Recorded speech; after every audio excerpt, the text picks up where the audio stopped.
안녕하세요. 커피앤톡입니다. 오늘도 와주셔서 감사드리고요. 바로 사연 읽어보겠습니다. 안녕하세요. 저는 올해 33살 남자이고 경찰 공무원으로 일을 하고 있는 경찰관입니다. 그리고 작년 10월 달에 결혼을 한 새 신랑이기도 하죠. 현재는 와이프와 알콩달콩 신혼을 즐기며 행복한 날을 보내고 있는 중입니다. 와이프를 만나기 전에는 공부를 핑계로 누구랑 교제한다는 게 어려웠는데 정말 운명처럼 와이프를 만나게 되었어요. 제가 노량진에서 경찰 공무원 시험 준비를 하고 있을 때 음식점에서 지갑 하나를 주었는데 지갑의 주인을 찾아주려고 이곳저곳 보다가 명함이 하나 들어있어서 그 명함에 있는 번호로 전화를 했어요. 그리고 어느 여자분이 지갑을 찾으러 왔는데 그 여자분이 바로 지금의 와이프였어요. 와이프는 저한테 고맙다며 성의 표시로 밥을 사주고 싶다고 했고 그렇게 밥을 먹고 차까지 마시게 되었어요. 그리고 제가 경찰 공무원 준비를 하고 있다는 것도 말을 했어요. 와이프는 저랑 동갑인데 일반 벤처기업에 다니는 직장인이었고요. 그렇게 서로 연락처까지 주고받았고 연락도 자주 하게 되니 서로 좋은 감정이 생겼고 만남을 갖게 되었어요. 와이프는 이런 저의 모습도 괜찮다고 좋다고 하였고 공부하는데 정말 많은 도움을 주고 격려를 해주었어요. 그렇게 저는 이런 와이프의 헌신과 뒷바라지에 경찰 공무원 시험에 합격을 했어요. 참 신기한 게 인연이 맺어지려니까 또 이렇게 맺어지는가 싶었네요. 와이프는 고맙게도 경찰관인 저를 굉장히 자랑스럽고 대단하게 생각해 주었어요. 제가 이 사람이랑 결혼을 결심하게 된 것도 한 번은 출동을 나갔다가 좀 다친 적이 있었는데 와이프가 그걸 보고는 어린 아이처럼 엉엉거리며 울더라고요.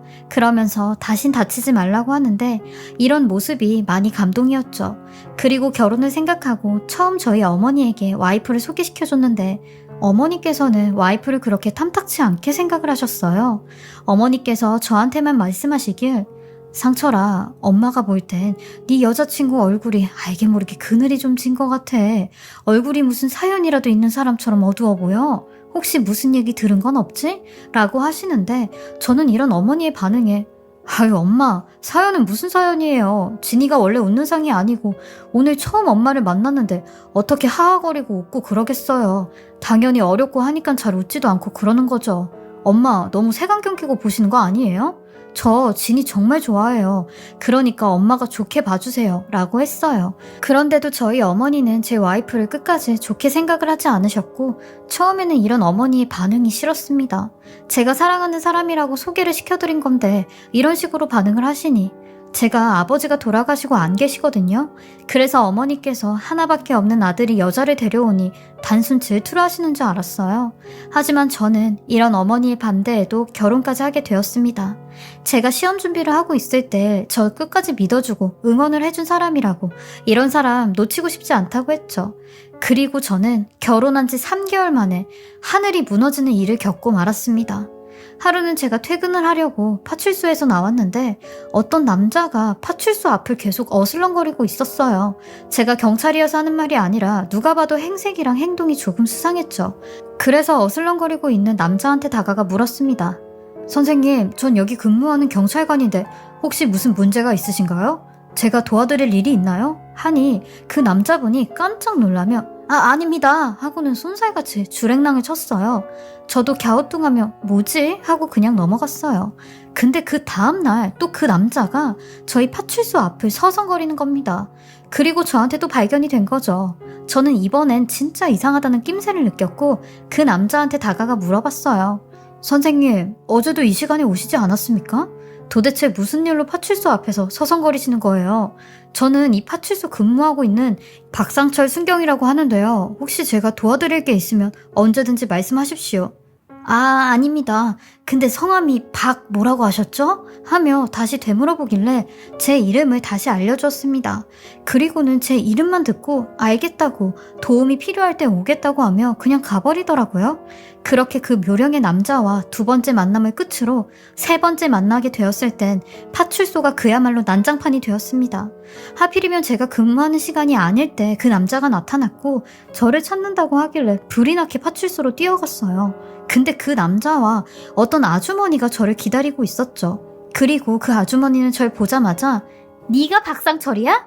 네가 우리 며느리 데리고 간 박상철이냐고. 최진이 어딨어? 최진이 어딨냐고 하는데 며느리라는 말에 어안이 벙벙해. 네? 지금 뭐라고 하셨어요? 며느리라고요? 최진이가, 아니 제 와이프가 왜 선생님 며느리라고 하시는 거죠? 그 사람 제 아내 되는 사람이에요. 근데 지금 도대체 무슨 말씀을 하시는 거예요? 하며 말도 안 되는 소리 하지 말라고 하니, 저기요, 경찰 아저씨. 아니 사람이 경찰이면 뭐해? 이렇게 바보같이 당하고 있는데. 걔 내 며느리였고 여기 내 아들이 걔 남편이었다고. 준호야, 네가 말 좀 해봐. 네 마누라였다고. 너는 왜 계속 가만히 있는 거야? 여기를 몇 번이나 왔다 갔다 했으면서 말도 못하고. 아유, 속상해 죽겠네. 내가 오죽하면 내 아들 데리고 당신을 찾아왔겠어요? 잔말 말고 최진이 어디 있는지 말해요. 네? 아주머니, 지금 도대체 무슨 소리 하시는 거냐고요? 저기요, 선생님이 말씀 좀 해보세요. 이게 도대체 무슨 말이고 상황인지 제가 경위는 알아야 될 거 아닙니까? 아, 그 여자 저랑 3년 전에 동거했던 여자고 결혼까지 약속한 여자였다고요. 근데 저를 떠나고 아무런 말도 없이 소리 소문 없이 이렇게 결혼까지 했더라고요. 당신은 그 사실을 알고도 결혼한 거야? 최진이가 그런 지 속 얘기는 다 하고 당신이랑 결혼한 거냐고. 아니면 당신이 그 순진한 여자 꼬드겨서 결혼하자고 했어? 경찰관이라는 사람이 이래도 되는 거예요? 그 여자 어딨어? 어딨냐고? 하는데 그 짧은 시간 동안 전 너무 많은 걸 듣게 되었고 한동안 아무 소리도 못하고 그냥 그 자리에서 굳어버려 가만히 있었습니다. 그러니 그 모습을 본 저희 서장님이 저 대신 다들 진정하시고 하나씩 말씀을 하고 서로 오해한 부분이 있으시면 푸셔야지 큰 소리 치신다고 되는 문제가 아니라고 하셨어요. 그리고는 저를 끌어당기시더니 박순경, 정신 똑바로 차리고 저분들이랑 대화해봐 하시더라고요. 그렇게 전 파출소에서 나와 그 옆 카페에 갔고 차근차근 하나씩 다 물어보고 얘기를 했어요. 도대체 어떻게 된 일인지 말이죠. 그 남자분이 하시는 말은 이랬습니다. 본인은 거제도에서 조선회사를 다니고 있는 사람인데 저희 아내랑 결혼 약속까지 하고 만남을 가지고 있었대요. 근데 결혼을 하려고 했던 그 해에 사주를 봤는데 그 해에 결혼을 하면 아주 안 좋다고 내년에 해야 좋다고 했대요. 그래서 어쩔 수 없이 다음 해에 결혼을 하자고 약속을 했고 저희 아내가 그 집에 들어가서 살았다는 겁니다. 이 남자분이 거제도에서 직장 생활을 하기에 몸이 멀어지면 마음도 멀어진다고 자기랑 같이 못 사는 대신 그 시댁에 들어가서 살으라고 했고 와이프가 알겠다며 본인 발로 그 시댁에 들어가서 1년을 넘게 시부모 되는 사람들이랑 같이 살았다는 겁니다. 결혼도 하지 않은 채 말이죠. 그 사람들 말로는 어차피 결혼하는 사실이 기정사실이었으니까 그렇게 했다는데 저로서는 속된 말로 뒤통수를 맞은 기분이었죠. 근데 그 다음 해에도 그 남자의 회사 사정 때문에 결혼을 하지 못했고 조금만 더 미루고 결혼을 하자고 하는 그 남자의 말에 와이프는 그냥 호련히 집을 나와 잠수를 탔다는 겁니다. 그렇게 그 남자는 1년 넘게 저희 와이프를 찾았대요. 근데 최근에 지인의 지인한테 저희가 결혼한 사실을 듣게 되었고 제가 경찰관이라는 말까지 듣게 되어서 저를 찾아왔다는 겁니다. 이렇게 되면 두 사람이 법적 부부는 아니어도 사실혼 관계였고 저한테는 이런 말도 안 했으니 엄연히 저를 속인 것밖에 안 되는 일이었죠. 머리가 핑하고 돌았고 그저 한숨밖에 나오지 않았어요. 하지만 저는 이런 얘기를 한쪽한테만 들으면 안 된다는 생각에 일단은 그 두 사람을 보내고 와이프를 만나기로 했습니다. 와이프한테 전화를 해서 하준호라는 사람을 아냐고 했어요. 그러니 와이프는 한동안 아무 소리도 하지 않고 곧이어 훌쩍이는 소리를 내더라고요. 그러곤 어렵게 입을 떼서 얘기를 하기 시작하는데 만나서 다 말을 하겠다고 하더라고요. 와이프는 제 앞에서 눈물을 흘리며 무릎이라도 꿇는다는 소리와 몇 번의 한숨 끝에 말을 하기 시작했어요. 그리고 와이프한테 들은 얘기는 그 두 모자의 얘기보다 더 충격적인 말이었습니다. 상철씨, 내가 속이려고 속인 건 절대 아니고 결혼하기 전에 이런 얘기를 다 했었어야 됐는데 겁이 났어. 그래서 상철씨한테 내 과거를 다 얘기하지 못했던 거야. 그 사람들이 와서 뭐라고 했는지는 모르겠지만 나도 전부 다 사실대로 얘기를 할게. 그 하준호라는 사람이랑은 결혼을 약속한 사이는 맞아. 그리고 그 해에 사주가 안 좋아. 다음 해에 결혼을 하기로 한 것도 맞고 그 사람 직장 때문에 내가 그 남자 부모님네 집에 들어가서 산 것도 전부 다 맞는 얘기야. 근데 그 사람들이 상철 씨한테 말하지 않는 얘기들을 이제부터 할게. 내가 그 집에 들어가서 살면서 그 집 어머니라는 사람은 그냥 날 종으로밖에 생각을 하지 않았던 사람이야. 그 어머니가 분식집을 했었는데 결혼을 핑계로 어차피 결혼하게 되면 이 분식집을 너한테 줄 거라면서 지금 여기 분식집에서 월 매출 700만 원은 좋게 나온다며 나한테 직장을 그만두고 분식집 일을 배우라고 했어. 그래서 나는 뭣도 모르고 진짜 결혼할 사이니 알겠다고 했고 잘 다니던 직장까지 그만두고 그 어머니를 도와 분식집에서 일을 하게 된 거야. 근데 내가 그 분식집에서 일을 하면서도 정말 땡전 한 푼, 단돈 1원 한 푼도 못 받고 일을 했어. 그래도 나는 다 괜찮았어. 왜냐면 내년에는 결혼을 할 사이고 어차피 이 분식집은 내가 받아서 해야 되는 거라고 생각을 하니 힘들어도 힘들지 않았어. 그래서 더 열심히 한 것도 있었고. 근데 그 다음 해에 결혼을 약속한 날이 돌아왔는데 내가 그 하준호라는 사람한테 결혼 얘기를 하니 또 결혼을 미루자고 하더라고. 말로는 직장 때문에 결혼을 미루자고 했는데 왜 여자의 직감이라는 게 있잖아. 단순히 직장 때문에 결혼을 미루는 것 같지 않더라고. 그래서 그 사람 몰래 핸드폰을 보게 되었는데 역시나 그 사람한테 여자가 생겼더라고. 거제도에서 또 다른 살림집을 차렸고 다른 여자랑 살고 있는데 그걸 알고는 내가 어떻게 이 사람이랑 결혼을 하겠어. 나는 그 사람한테 결혼은 없었던 일로 하자고. 내가 그 1년 그냥 없었던 것처럼 생각할 거라고. 나 찾지도 말고 원래 몰랐던 사이로 남자고 하며 도망 나오듯이 그 집을 나왔지. 그리고 친정에 갔는데 친정 부모님마저 나를 등지더라고. 그렇게 가족들이랑도 마음의 벽을 쌓고 살았는데 당신을 만나게 된 거야. 내 인생이 달라지는 것 같더라고. 그래서 용기를 내서 당신이랑 결혼까지 하게 된 거야. 내가 하는 이 말 증명도 할 수 있어. 내 말 정말 믿어도 돼. 그러니까 상철 씨, 내가 말 안 하고 결혼한 거 용서해주면 안 될까? 하는 겁니다. 저는 이런 와이프의 말을 듣고는 한동안 아무 소리도 못하고 한숨만 푹푹 쉬어댔어요. 그리고 와이프가 저한테 내민 증거들을 하나씩 다 보았죠.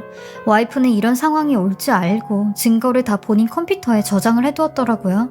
증거라고 하는 메시지와 깨톡 내용들을 보니 와이프의 말이 사실이었고 그 하준호라는 사람에게도 다시 연락해 물어보니 와이프의 말이 맞는 말이긴 하다고 하더라고요. 저는 일단 그 하준호라는 사람한테 2번 다시 나랑 내 와이프 앞에 나타나지도 얼씬거리지도 말라고 경고를 했어요.